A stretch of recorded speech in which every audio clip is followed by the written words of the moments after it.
Parents divorce, Josh Leah will be back on their reunion big screen. Come back by and happy for you.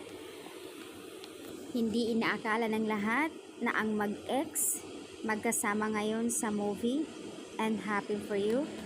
Congratulations, Joshua Garcia and Julia Barreto. Josh Leah, kung matatandaan po, 2 years din sila as a love team.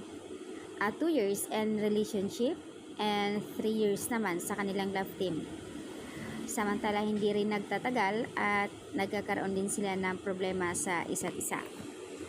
At ito na nga, unexpected ng mga Josh Leah. Nagtrending naman ang Josh Leah and Joshua Garcia, Julia Barreto. Nagtrending dito sa mga post nila sa teaser.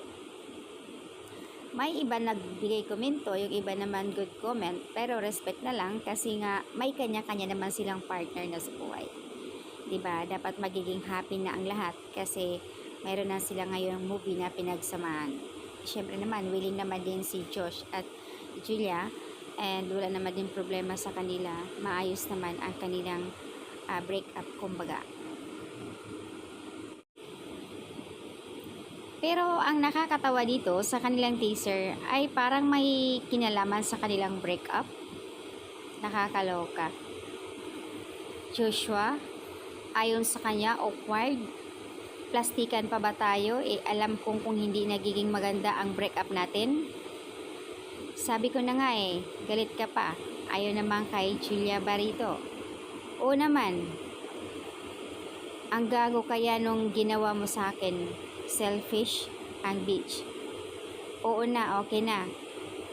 But I have to be one so I can survive relationship with a boy like you. OMG. So itong teaser na ito parang may kinalaman sa kanilang breakup. Guys, wag na magbigay ng ibang komento kasi ito ay parang talagang basta masaya na lang dapat ang lahat. Ako bilang Josh Leah, masaya ako para sa kanila na nagbalik ang kanilang chemistry. Pero di natin alam kung tuloy-tuloy ang kanilang pagiging love team. Kasi nga, syempre 'di ba, mayroon naman silang partner din sa buhay, kaya respect na lang. Ang importante masaya ang mga Josh Leah fans dahil sa pagbalik nila.